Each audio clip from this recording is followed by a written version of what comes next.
And we're Hello. sending data, we're sending data, we're sending data. Streaming, streaming, streaming.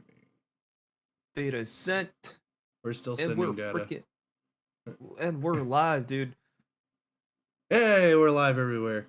Twitch, Hey, always the mom, guy in the back.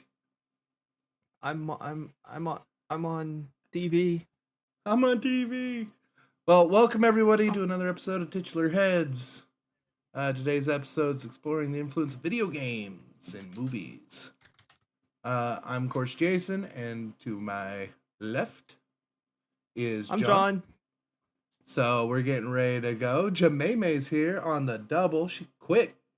You just been waiting in that channel the whole time, or what? Hey, Jameme. Hey, Welcome to the stream. Jimmy. So we're just gonna be talking about video games and movies, really. John, you got anything to add? Yeah.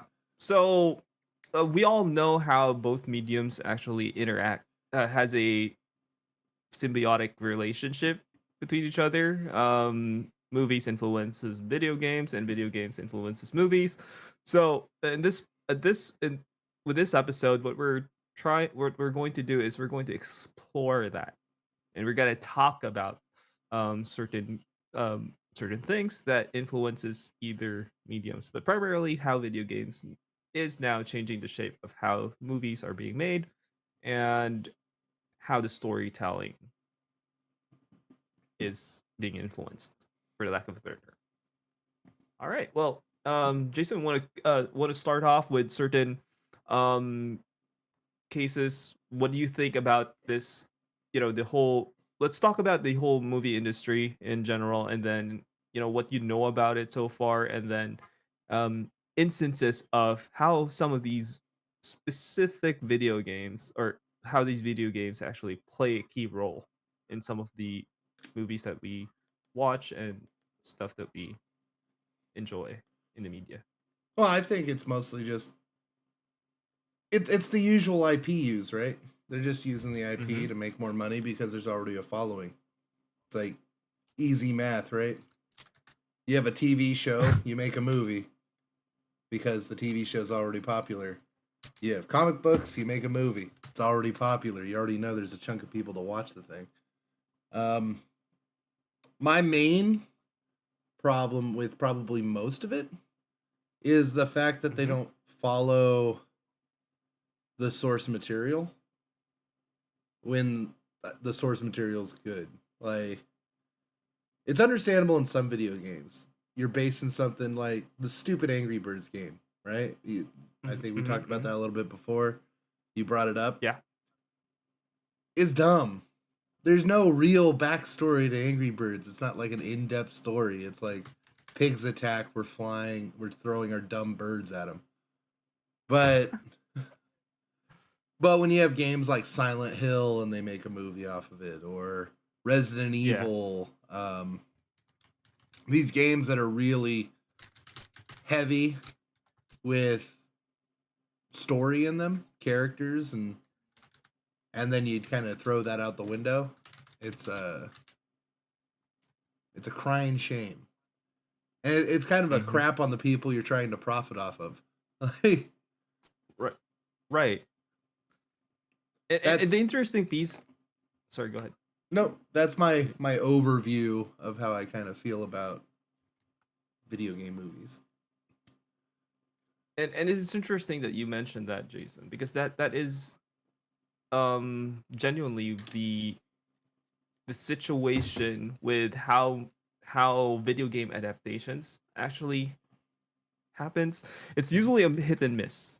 Like when people say they're making a video game movie of X, some even me personally, what I end up doing is I try to hold some reservations against it, primarily because of the curse of video game movies not being so good. And that's not even a true statement, by the way. I mean, the old school Mortal Kombat movies, even the Tomb Raider movies, Mhm. they were fun. They were guilty pleasures. Not it's not box. It's not like um I don't know, like I don't know what they would call critically acclaimed, maybe, or something, or it's They not they were Christopher fun. Nolan. No, they were Yeah. like kitschy, fun games based off of a fighting game. Like, there's not. I know there's people. I guess part of it's this too, right? Is it your Mhm. video game? Like, is it your favorite, the one you're really into? Because Mortal Kombat That's true. does have a lot of like backstory, and there's like the in between Right. parts of just like punching each other in the face. There's actually like Uh-huh. a lot more going on that is all text based reading and in their like books that came with the games, and then they make comic books and everything. So there is a deeper thing, and somebody who's way into Mortal Kombat may watch the thing and be like, "It's shit," you know. And it's all like, it Right. was kitschy and fun. It's a fighting game. It's stupid. So I think there is a little bit of like, what's your knowledge of the material you're watching? Um, somebody who's never read the Witcher books or Hmm. played the Witcher games, um, might watch something Witcher and be like, I don't get it, So they have to like do a lot more explanation. That is true. Considering the fact that the Witcher uh series actually helped, at least the first season, it kind of helped propel the the game sales. It I revived the Witcher 3 game sales. maybe a little bit, but I think The Witcher 3 Although, was doing just fine. and a really good example of that was also the Last of Us. Have you seen the HBO version adaptation of The I Last of Us? have not yet. I think they're releasing it in like episodes, so I'm waiting. Yes, in the episodes I for recommend all. watching Okay. it, Jameme. Watch The Witcher. It's a good watch, even if you're not into the video games or the literature. The first season, Yeah. at least. I wasn't a big fan of the second season. Yeah, the second season kind of went off course, quite frankly, and I think that's one of the reasons why there was a little beef between Cavill, yeah, yeah, Cavill and the writers, maybe, because The Last of Us is see so good. See, I've never played The Last of Us because I haven't had a console since I was in the Navy in like 2007. So they haven't quite released it yet on PC. I guess they're supposed to, Mhm. but and then maybe I'm kind of teetering on, should I watch the show or wait for the game to come out and then watch the show. But my understanding is uh mushroom zombies. That's about all I know about yep. it. I've seen my brother play it, but I'm stoked to actually play it myself. And the funny thing is, I've watched other people play it because I Mm-hmm. do enjoy watching other people just just seeing their reactions. Yeah. But so I kind of know the story and spoil myself, but I also want to experience it myself. So Yep. that's why sometimes I like spoiling myself, but at the same time, what I But like about the last, sorry, that's go the ahead. thing, right? Is there's a lot of times such a disconnect from the movie to video game that Hmm. you're not even spoiling. It's not like a book.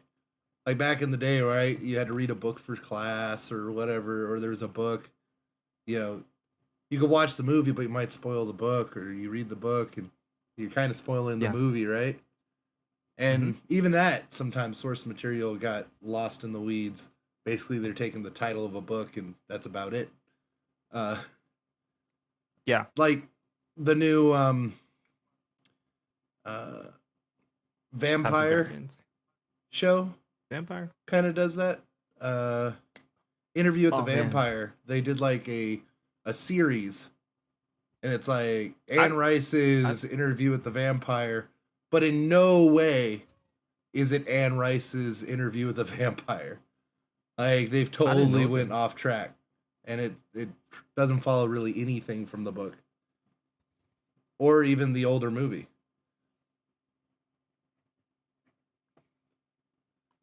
There's a perfect analogy to this. That I mean, parallel to this. It's the Witcher show. A lot of people say it deviated from the books. Yeah, but So it's like, are they following the yeah. books? Or are they following the video game? Which I get going from one medium to another, you have to have some some change, right? Mm-mm, mm, agreed. But that's an So interesting piece, though. Like, why? My bigger question to that is why would you alienate people who are already fans of it by changing things tremendously? yeah, I changing mean, too much is right? definitely not good. Cause say a really good example of that is the Halo show. Like Yeah, the action that was so good, so I'll give them props to that. But there there's a loving there's a, a bunch of fans who loves that game, who knows that game by heart, and that's their and target changing the audience, right? right, Especially with that, because like that's our age. Like Halo right. coming out and people playing all the Halos and going through it. That's our age of people to where We it's grew the up with it. nostalgia part. It's like Mm-hmm. that's and we're prime demo. Advertisers Right. target our age groups. Like it's the, you know, 21 to 35-year old. That oh, I guess more than that, but that's the range there. You want to get like the mid 30s people, the people who have money to spend to go buy your stuff. Right. It that's why it was slightly painful to watch. I'm not gonna lie, but I get what they're trying to do. Like, the ironic part of it is those who were making the game, the show, didn't even bother to play the games. So they don't understand the beauty, Hmm. what captivates it, and that's unfortunately something that kind of you know uh for the lack of a better term was a little bit disappointing from my point of view. That's why I'm more of a fan of source material adjacent. Mm, Like if you're mm, gonna make a movie, like maybe it not be the exact thing, but you could have it tie in a little bit, right. or have be a little offshooty. You know, like I think they're doing the new Witcher thing, and it's Mm-hmm. like 100 years or 1,000 years before what's his name's going on. So it's the same universe. Geralt. Right. Yeah, Geralt, but it's before, so you can, you know, it's your own story in this universe. It's not just It trying to and make I'm characters different because you want to make them different. I'm so glad you mentioned that too, because that's exactly what happened with the Witcher games. Because the Witcher games happens after the books, Hmm. right? So they created their own story. They're basically the games are fan fictions, and the way these games were written was really good. So it's developed its own fan following because of this fan fiction, quote unquote, Hmm. which for some reason the writer didn't like, but it's beloved by all. And alienating that was kind of painful also. So to your point, Jason, I think they did uh, a really good move on creating a parallel universe. I wouldn't say parallel universe. It's like what happened before kind of deal. Yeah. It's a story Yeah. in the universe. A really good example of this that I think went really well, not related really to video games, but straight on movies, um, Okay. was Star Wars, uh, Uh huh. Rogue Squadron. Yeah. Like it was an important part of the original movies, but it Rogue One. didn't Yeah. take place really in Rogue One. Didn't take place in any sort of fashion with those characters, except for like the end where it was all like, oh, and then that part happened. Mm-hmm. Like that was it. Like besides that, it was its own contained little box, and they couldn't really Right. mess up anything. They could tell the whole story of this event, And I thought that was really smart because you're like kind of able to do the same thing, but you're able to shift it slightly where who could really be upset right now? You're not messing with their favorite characters. If if if nothing else, what it did was added to the picture. It it tied up the the logic flaws, at least to my with the way I see it. It kind of tied up some of the logic flaws behind the New Hope story. Like Yeah. what who would be dumb enough to put like a exhaust port on a Death Star? Like why? Right? And then what Rogue One did was enhanced on that. It added to it. Like, oh, so this is why there was this scientist that who was supposed to build it, and he didn't want to serve the Empire because they were mean and evil to him. So, well, here's what happened. He placed an exhaust port, Yeah. and it was to give. Yeah, so it was well crafted. I think the one thing it kind of added, which kind of I find funny, was how Leia escaped Vader, and then in A New Hope, Leia was trying to reason. I was like, "This is a diplomatic ship on its way to XYZ planet." I was like, Yeah. I mean, Vader would be like, "Bitch, I just saw you leave my ship." like like literally hours ago. Don't you tell me that. So I just find that funny. You're full of shit. Plus, we don't care. Yeah. Like, Now here's a really cool story behind that too. So you know how in the New Hope you have Gold Squadron and Red Squadron. mhm. The original script to that was there were supposed to be it was supposed to be Red Squadron and Blue Squadron. The problem is the blue lines uh worked against their blue screens on their Oh, that makes X-wings. sense. Because they were Yeah, using blue screen then, it wasn't green. right. So what they did, that's why even R2 he looks black, Yeah. right? So what they did was they switched Blue Squadron with Gold Squadron, and then in Rogue One they brought that piece back because they had some offshoots.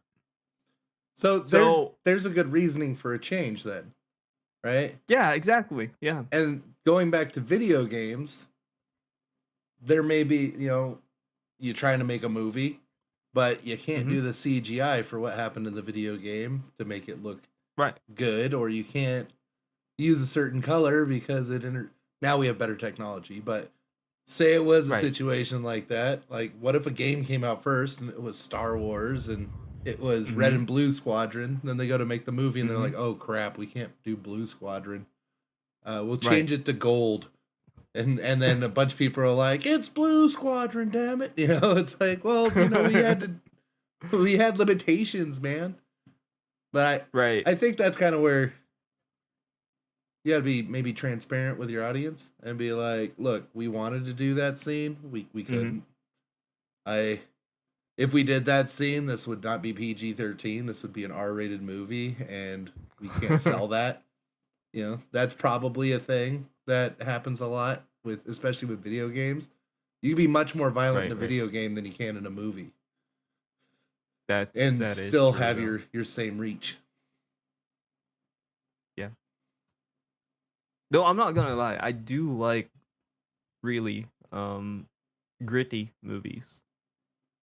A real a really good example of that was uh if you've seen Halo Landfall. Halo Landfall was supposed to be a prototype for a movie for Halo. It was supposed to be produced also by Peter Jackson, or at least backed by him, and was supposed to be directed by the District 9 director. Okay. What I like what I like about how he directs movies is he uses CGI, but his philosophy in using CGI is he integrates it with the scene. He doesn't make it stand out. Similar to if you watch your Transformer movies, for example. If you watch your Transformer movies, you can definitely see that CGI is sticking out Yeah. in the scenes. It's not. It's very glossy. You know what I'm saying? It's But also a when little it comes, difficult.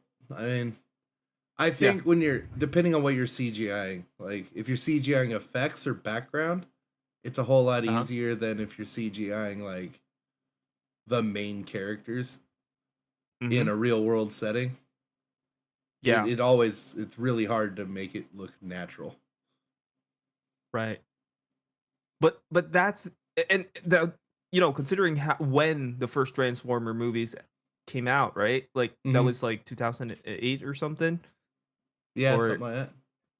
yeah. So that was probably difficult. But here's the thing: if you've seen the Halo Landfall, short short cinematic, Hmm.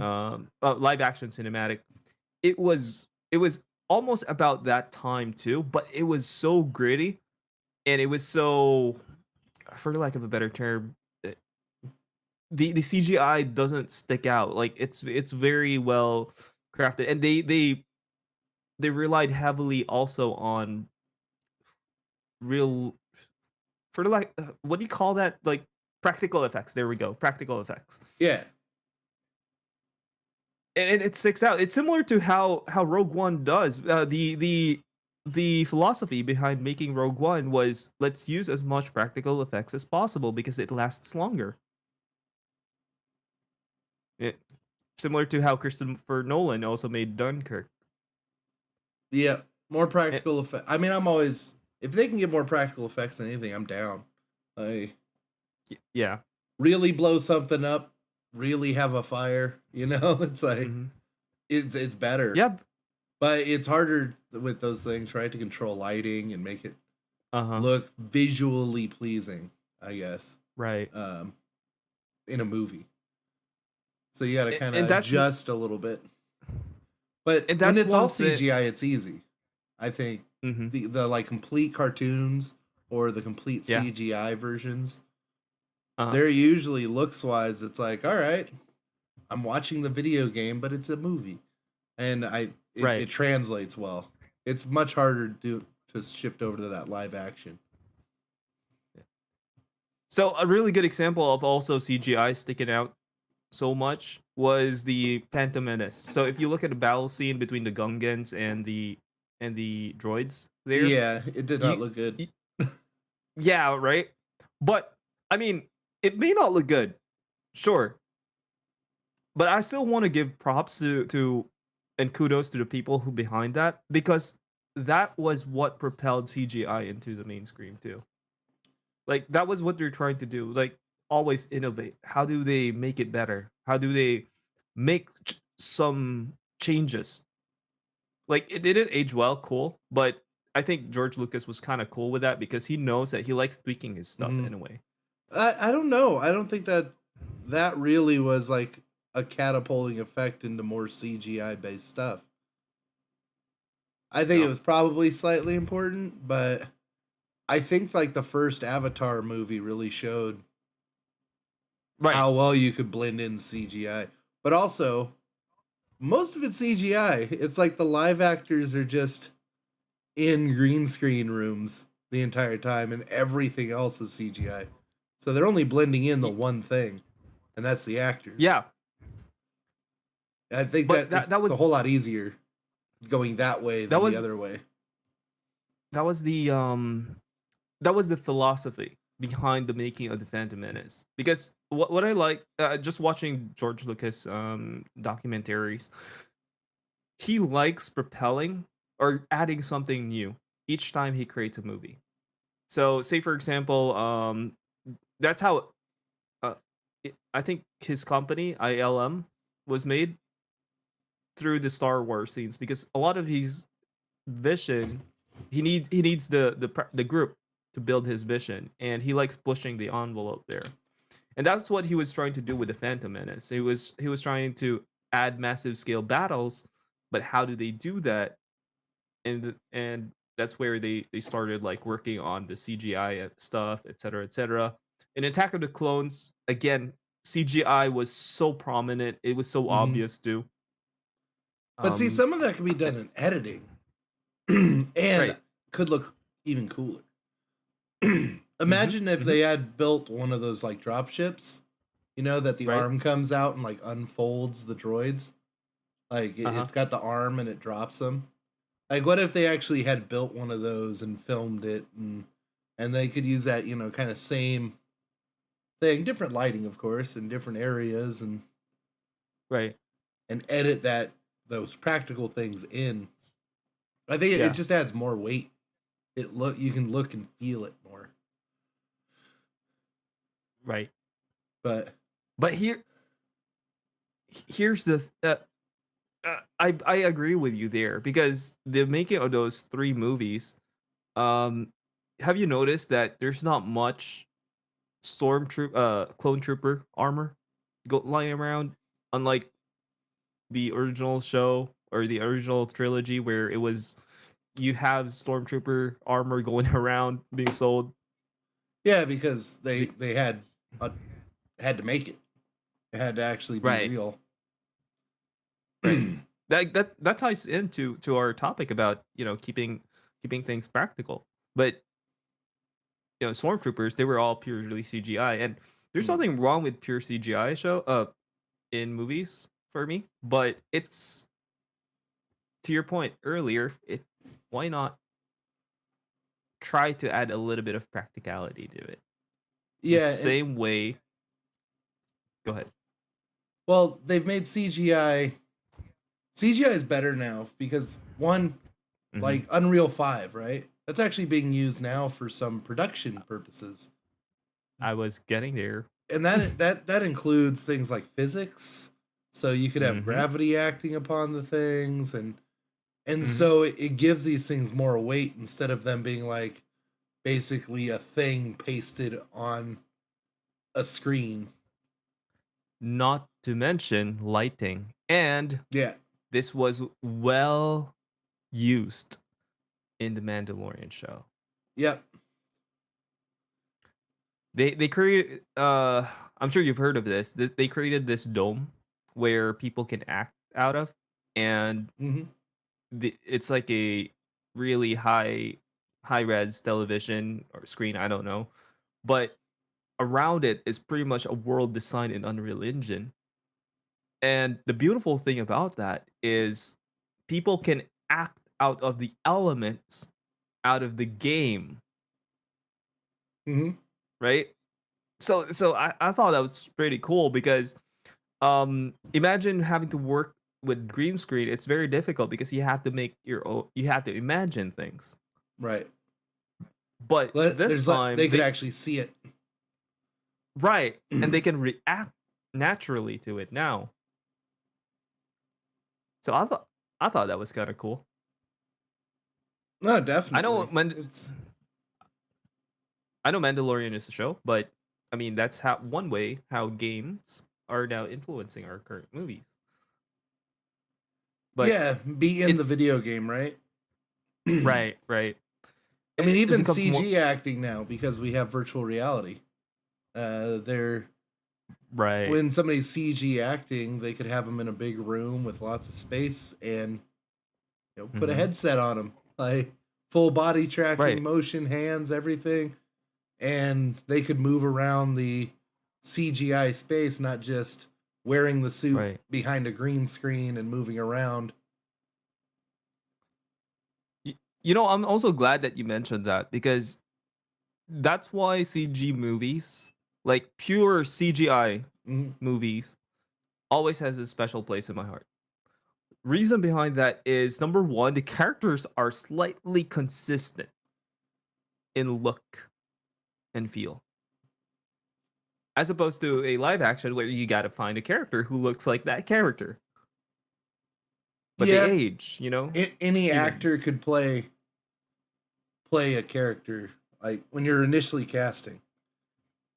right? I think once somebody's casted into a CGI Uh, body, hmm. it's a little more difficult to like replace them because you're gonna have Hmm. unhappy fans. Um, Right. I mean that happens in video games all the time, where they get a Mhm. different voice actor or something, and people are like, "Oh, that's terrible! It's not the same voice actor." Final Fantasy, quote unquote. Well, Crisis Final Core, I mean. Fantasy, uh, that vampire game, Blood Um, Rain or something like that, or no, Blood Rain? Bayonetta. There's a whole thing about Oh, the but Bayonetta chick because oh, they got a different voice person for that. oh, right, right. So there's always something. Um, Hmm. we kind of To critique diverged about. completely off of video games and talking about Star Wars, but But it's because Star Wars had a lot of the elements that we're talking about. It's well, for one, it helped push um you know the CGIs into movies for sure. But at mm, the same time, in parallel to that, the video game industry is also milking out of that. Yes, there are Star Wars games coming um, out of the franchise, and then some of the I newer technologies. I do think the games have influenced movie makers definitely. Um, Mm-mm. like I'm sure there's somebody who works in movie making CGI now that Mm-hmm. played StarCraft. And do you remember the scene with like the guy, the Marine? It's like the first Mm-hmm. cut scene in the game, and the Uh-huh. Marines fighting the Zerg that are coming, and it's like it was such a good like cut scene or CGI scene, Oh, where the I know Marines that. just fighting and they're all fighting in the trench there, and the bugs are coming in. Right. Such a good. Wait, It's what short. movie is this? What movie is And this? the first StarCraft. Oh, yeah, yeah, yeah. I know about this, the StarCraft game, but uh what what movie it was inspired by it? I'm just curious because I I don't need to know what watch. movie. I was saying, I'm sure there's somebody who's working in that field that saw that Ah, and got ideas of how that could be used in movies. Like a lot ah, of the cut scenes and things like that from games when they're done really well. right. And I could attest to that because StarCraft had such a very a beautiful uh gritty atmosphere, but it was also slightly inspired by movies at the same time. And this is why I mentioned earlier, movies and games has a symbiotic relationship. It's like it's it's it's like games influence movies, movies influence games, vice versa. So we were talking about Tron too, right? Is that the Tron movie, how it inspired a game, and then with the latest technology advances in CGI, etc., it was also now turned into a modern movie, which is Tron Legacy. But to your point about StarCraft, I know for a fact that the developers of StarCraft were huge fans of the Alien and Predator series and Starship Troopers Hmm. and Warhammer. So what they did was they created those factions. Of course, you got a Zerg, you got a Protoss, um, and they wanted something for the humans, so they created power armor for humans. And making uh, instead of using the Roman Empire as the humans in space, they made them rednecks.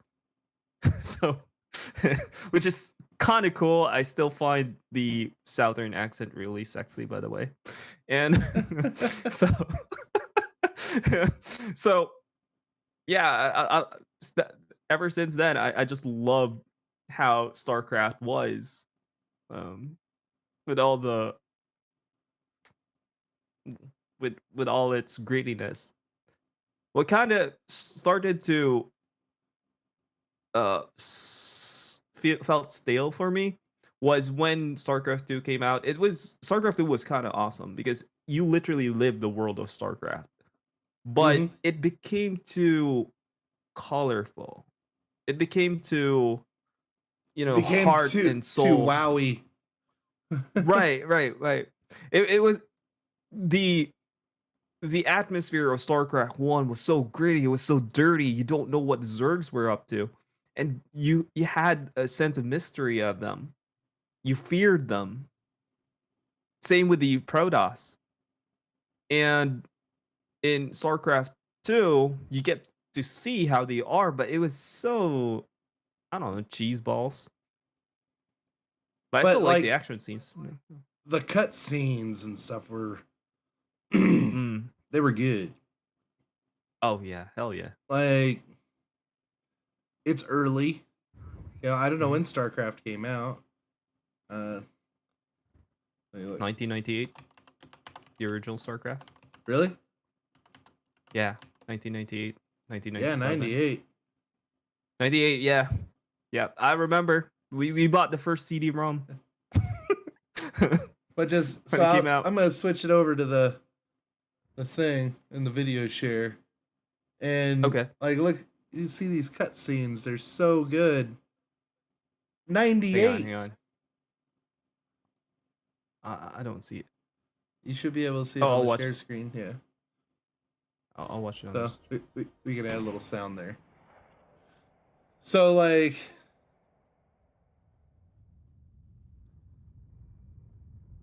now I know some people would look at this and be like, it's crap. 1998. Like is the only Oh, thing I have to say. dude, this was the thing in 1998, dude. Yeah. Like I lived StarCraft. Because back then we didn't even have internet. This is Mm-hmm. 1998, and this was I was 8 years old, and um, I know this game isn't supposed to be for 8 years old, 8 year olds, but that was it. Like I Yeah. like replaying the games, creating my own scenarios, and then just rewatching these gorgeous cinematics. Yeah, they're just I mean this him getting his suit, right? Uh, And it's so good. It's the detail, the this took a lot of money and budget and time. It's not like now. to- Now it's a whole lot easier. They could whip something up like this in a couple weeks. right, right. And, and there's that's one of the influences of video games also in movies now, Yeah, because I think the what show's like CGI wise, like it's not a cartoon, bro. You know? You can make right, something right. serious with this. But holy cow, I'm just watching it on the screen at the moment. It's just so freaking gorgeous.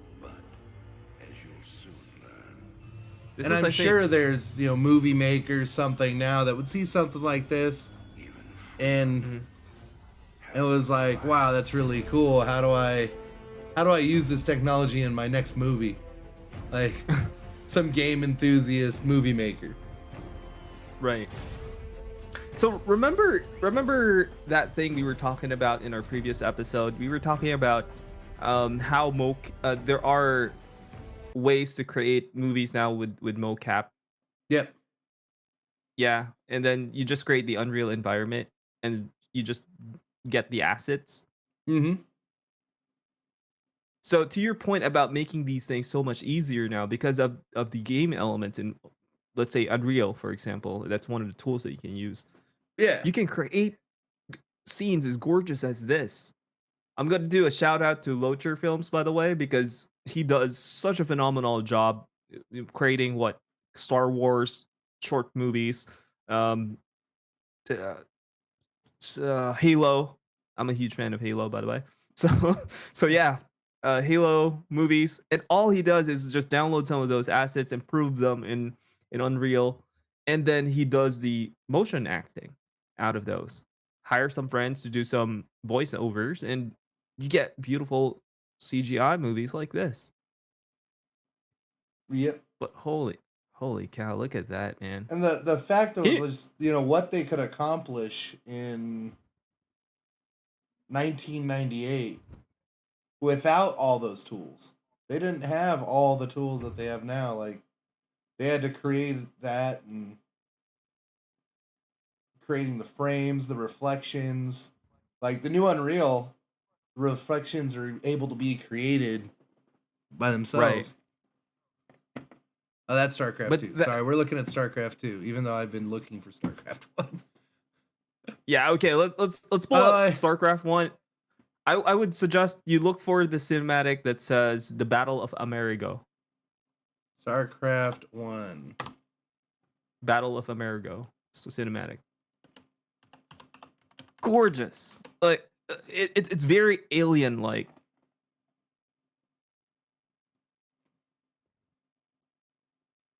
The Battle of Amerigo. Where they had to like blow up a science vessel. Yeah, it's just YouTube and Google suck. I'm looking for, a thing, and it shows everything but the thing you're looking for. That's why Oh, dear. Google's going to lose the search engine wars that are coming up, because they've just turned into advertisements, and you can't actually use their search engine anymore. That's interesting because we also heard of a new search engine that Apple is developing too.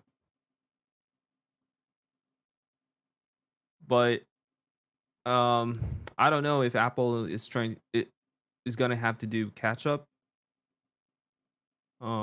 Because that might be related to the Mac users per se. Okay, so I was wrong. That's not 1998. That's the last StarCraft. I'm like, it looks really good. Too good. Yeah.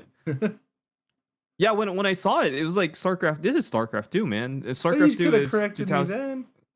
2010. I'm sorry. I think I found the right I one can see now. it. I can see it on the share screen. I'm sorry. I'm watching it on the stream. Oh, why didn't you just look at the share screen? It's on the share screen. I'm sharing OBS with you. No. I'm only seeing your Discord. Yeah. I'm sorry. Oh, well, that would be why. You should have had me fix that. Here, I'll just share this instead.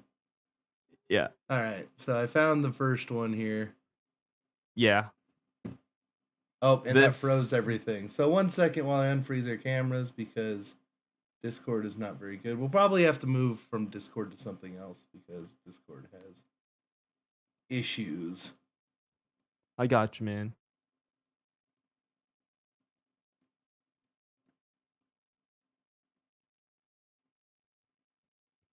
But this was also like so Starship Troopers too. Oh, did I minimize on accident? No. There we go. We can move again. Sweet. Sorry, team. Oh, good. Technicals. Yeah, it should be good now. Except for your drawn shadow is the wrong thing. There we go. All right. Now it's working. Video Sweet. share. Okay, so this is StarCraft 1. Yes, it's not as good as wrong, but still it's pretty good for the time.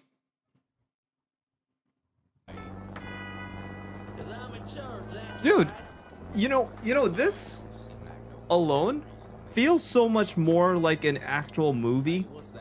Yeah. Than is CGI. I mean, yeah, they're kind of glossy. They're kind of, you can definitely tell, but because it kind of looks like clay, right? Yeah, everything's got a little too much shine to it. Yeah. But it's still better because it's so dark and ominous. It's gritty. It's not so shiny. I love you, Sarge.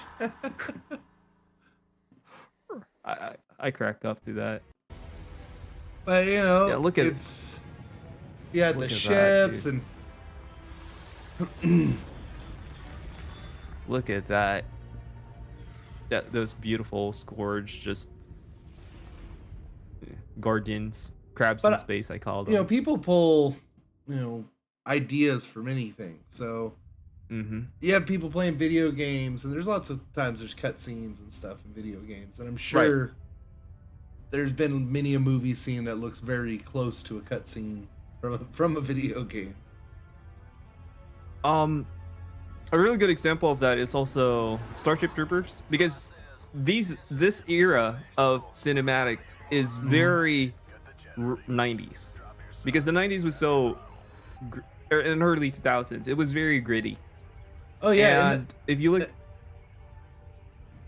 go ahead. and then the '90s started off getting a lot of more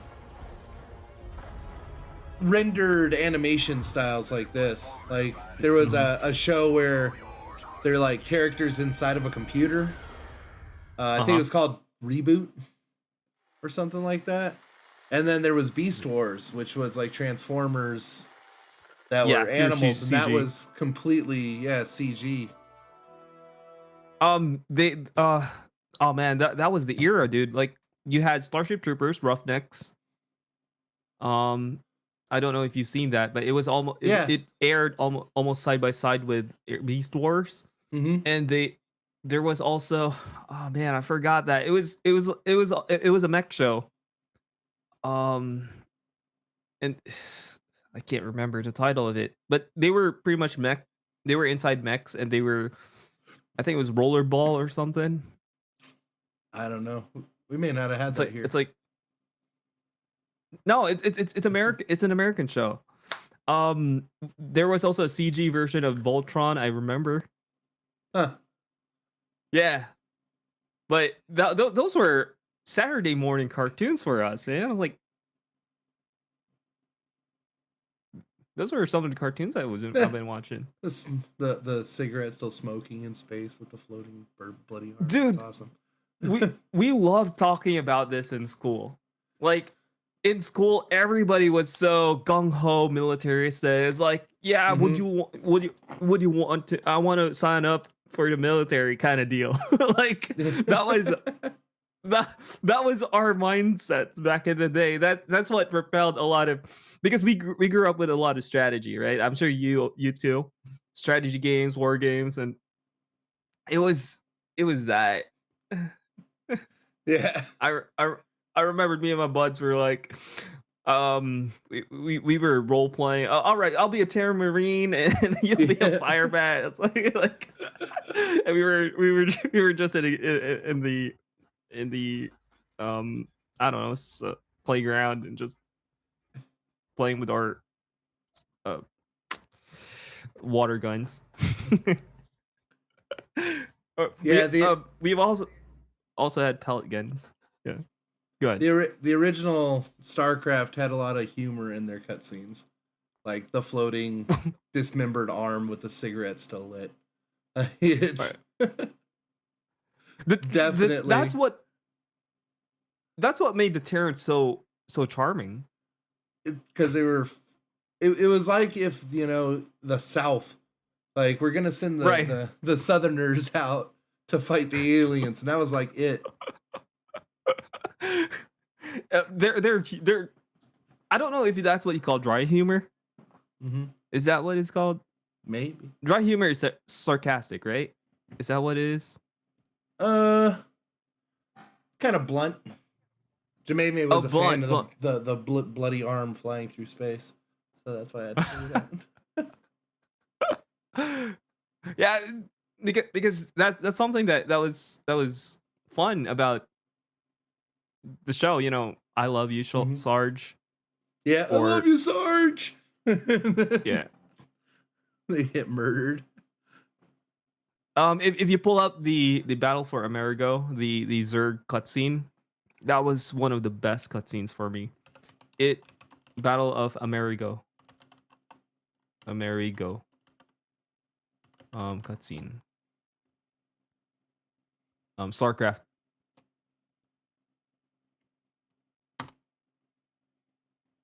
There we go. The Battle of on the Amerigo.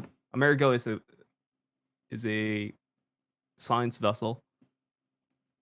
I like the fact that they're trying to blow up the entire science vessel, and before they blow it up, they just need to see signs of Zerg, Mhm. and all they were doing was like drinking beer, like until Really? they saw Berserk. Yeah, you gotta watch it, dude. It's really good. It's been a You want to while. flash it on? It's on. Oh yeah, yeah. So But you see the ambience. It's very Predator or Alien. yeah, I mean space corridors and whatnot. I think that they've had that same kind of look for a while. One Right. thing I never understand in a lot of movies and things is like it's a spaceship, it's dark, or it's a science lab and it's dark. Like, you know how many lights you'd have? Like, all this should be well lit up. There's no reason to be dark. I can defend this though. It's primarily because, of course, this is an infested science vessel. So the lights So- don't work. Some lights work. That means they all work. All right. Unless we had like red alert emergency lights on or something. There's Good, very good argument there. I can't. and if I'm argue getting on a against ship and the first thing you're gonna tell me is there's aliens everywhere, first thing I'm doing is looking for a light switch. that.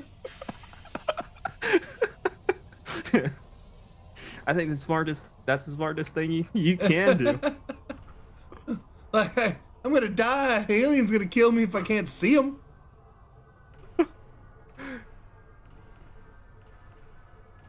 It's a.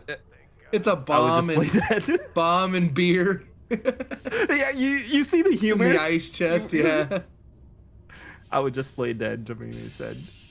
just play dead. Well, that's a can-do attitude. Just play Right. dead. Yeah, got your Zerg right here. Got your Zerg right here. He's missing like his teeth. Bang. Yeah. He got like smacked in the face. But I like how he said that, I got you, sir, right here. Yeah. It's the little things, I you love- know? And that's all that matters. She's already back in the ship, like flying, backing up. I'm like, I'm getting away. Something sounds bad in there. You and John both would be alive. You know? Be like, John, you're a getaway driver. He'd be out and driving away immediately. For some context, by the way, me and Jason plays a lot of games, and there are times when I save my own skin first. As the healer. Where's the healer? Oh, he ran away. Like how drop the shit, I'm out.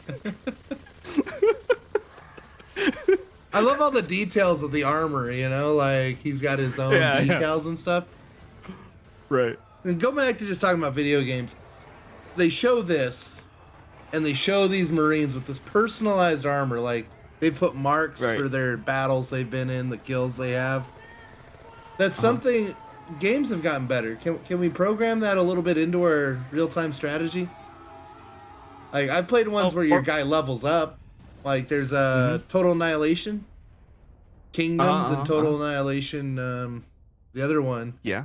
And your guys would level up and they'd start getting gold pieces of armor as they gained levels.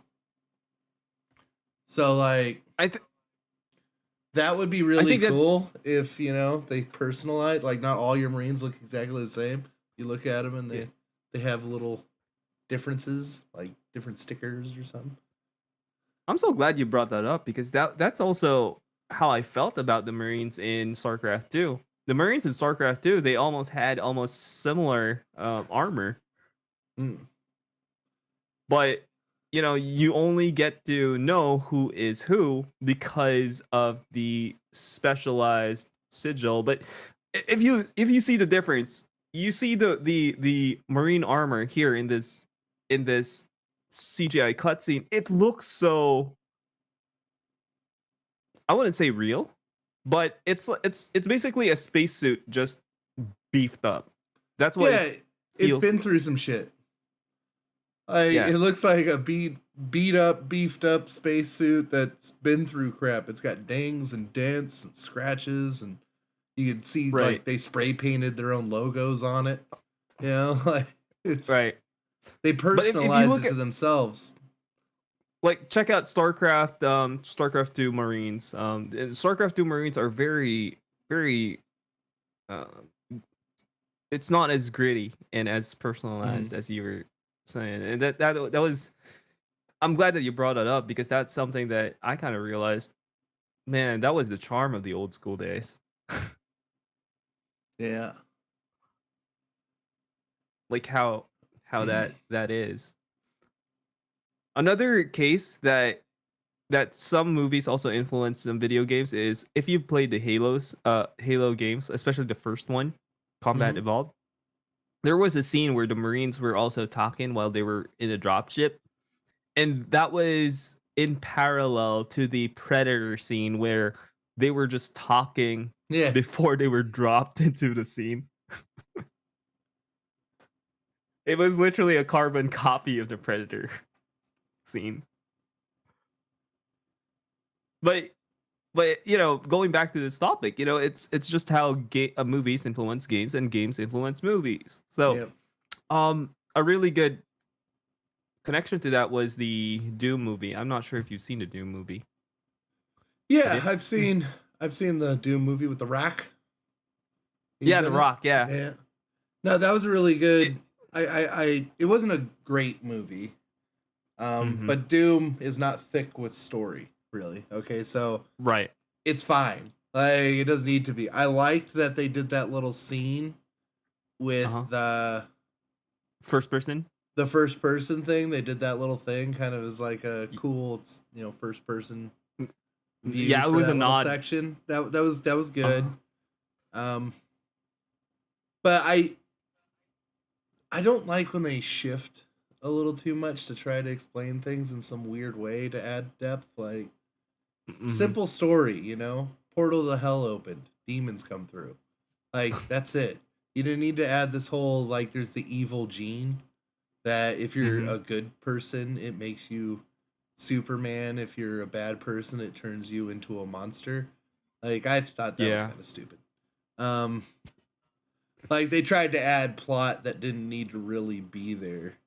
Like it could just be an action movie. Like Right. I think the best Doom movie would be I just forgot. Bruce Willis movie. Die Hard. Die Hard. Give me Die Hard in space on Mars with demons. Like he's like if you wanted to make it like Dude. more kind of realistic, like he's sneaking around, he's not trying to fight all the demons, but he fights them when he Mhm. needs to, sets up traps and yes, it's not exactly Doom, like he's not walking around with a minigun shooting everything, Uh-huh. but if you want to bring it to a more realer sense, like your main goal is to survive, right? Right. And stop the onslaught of demons. So I'll give you for some context. The Doom movie was based out of the Doom 3 game rather than the original first Doom. So the third installment of Doom was way more of a survival horror than an actual action game. So I remember playing that game and I still have nightmares. Yeah, the new After. Doom Eternal took a total different angle on Right. Doom altogether. Like it's no But longer based on levels or it's more just like fighting untold numbers. yeah, More of Serious quite frankly, Sam. It's more like Serious yeah, Sam, less like Doom. and I love that, by the way. But that's also because the first two games was also like that. The third game made it a horror game, and you were the Doom Marine was just a nobody. Yeah. I might. Yeah, so he was just a nobody. He was just a newbie in He's the Mars, and Doom then guy. yeah, but he wasn't like overpowered. No. He was just human. And he was just trying to survive. So if we base it out of that Doom 3 episode, then I think that Die Hard thing would work. But I think I mean, they have to work with the tools they have too. The original Right. Doom was there's demons and you're going and shooting them. That was really the basis of it. They had to Right, kind of make a pilot around it. right. Why am I going through these places anyways? Well, you're going through to get to the part where you can fight the ultra evil and destroy it. Right, World and save the saved. world. Yeah, Right. in simplest terms, right? You Right, gotta go right. and fight basically the wall of Satan at the end of Doom 2. And it's summoning Uh-huh. demons all over the place. But Yep. there was like the tracking through it, figuring your Mm. way through these complexes. And so I think when modernizing it, making it a horror first person shooter type game was the way to go. I liked Doom 3. I do too. I liked it better than Doom Eternal. I think Doom Eternal it's great if you just want to sit down and like kill a bunch Yeah. of things but there's not much to it. Ouch. It's a lot of like chain grab, fly across the Mhm. room, jump over this thing, rip a creature apart with my bare hands.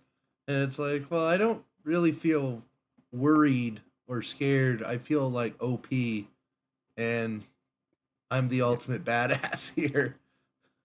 That the ultimate badass there is with Doom 2016. The reason behind that is because they kind of changed it around with Doom Eternal. And I can attest to this because I've been following Doom a lot. So Doom 2016, you come across as the savior, as the all-powerful, unstoppable force. Mm-hmm.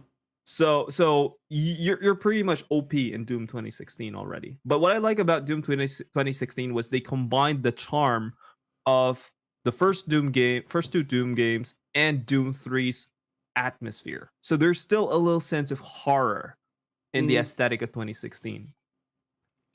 There was more. Yeah. Go ahead. No, I was agreeing.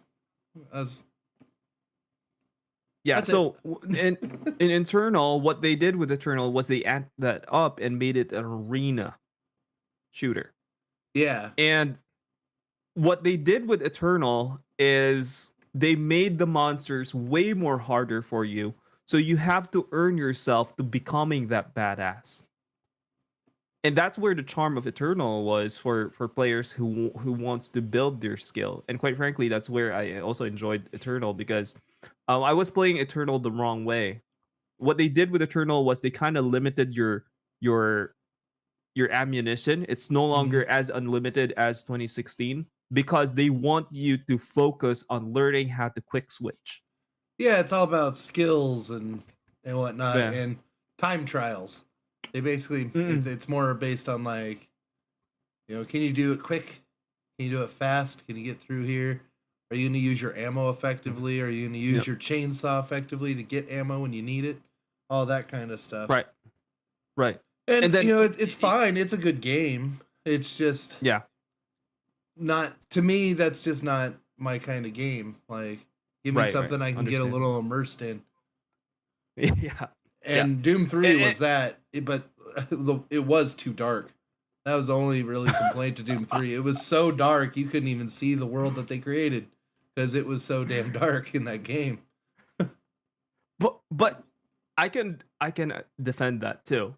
I like the fact that it was so dark that in order for you to see something, you have to drop your gun and pull up your flashlight. Yeah. And you don't know if something's gonna pop out of there. And if you want to smack them, all you gotta do is just smack them with your flashlight. You can't shoot them. Or you gotta tab. Every once in a while you're like, I think there's something over there, and you just take a shot because the flash of the gun would brighten up the room. So shooting would be your light. Yeah, it was. I remember the first couple of levels in Doom 3 was ammunition was scarce, man. Scarce. You're talking with that southern accent right there. Scarce. Yeah. Oh wait, did I? Yeah, almost. Well, That ammunition was hell scarce. no. It was scarce. It was hard to get to that ammunition. It was somewhere around. It was scarce. Well, I just want to say thank you to StarCraft for Teaching me English. yeah, Southern teaching me English. English. Yeah, Southern English. This is one of the reasons why I always find Southern accents really sexy because thank you StarCraft. Thank you, StarCraft. You made my childhood. And the only ones speaking in a Southern accent in that game were all the dudes. Right. The females women were yeah, they were. I don't know how to describe the women there. They weren't they weren't California girls, right? They talked in 90s hot girl. Yeah. Okay, Like, okay. 90s hot girl accent, which was always like, oh, how did it even? It's I kind gotta of low, say- but it's kind of like seductive every time they're talking. Right. Almost like a whisper at full volume. And it's also like cutesy. I'm thinking medic here. So if you go to the medic, state the nature of your medical emergency. Yeah, so something like that. The But- drop ships were like low key. Strap yourselves in, boys. Kind of deal. But that's going to be it for the day. Thank you, everybody, for joining. We're at the end of our time, John. So, Oh, right. I'm sorry. I had so much fun just talking about stuff. So, yeah, we always get sidetracked. So just don't pay attention to the titles because we'll start there, but we'll be far from there about 5 minutes in. So the title's more of a guideline. It's more like a guideline anyway. It's more of a guideline anyway. But more of these topics will also be appearing on some future episodes too, similar to how we sidetracked to mocap in movie making. We also talked about that in one of our episodes about what was that again? Deepfakes. Yeah, I think we got a little bit of that in deepfakes. Yeah. But thank you everybody for joining. We'll try to be more regular, but life. So sometimes we miss, but we try to get more episodes out. But thanks for joining us. Remember, you can see us on just about everywhere. So Facebook, Twitter, you can watch us, Twitch, and somewhere else.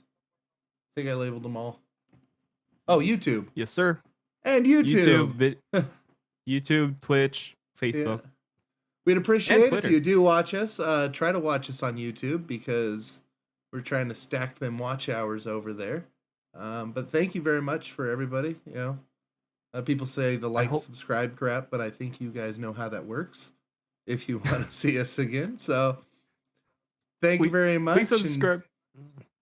John will give you the please subscribe. There you go. Yeah, please subscribe because we need more. We need new computers. Thank you. We need new computers. so John's arms can move. For your low donation of $5 a month, you could help this VTuber move his arms.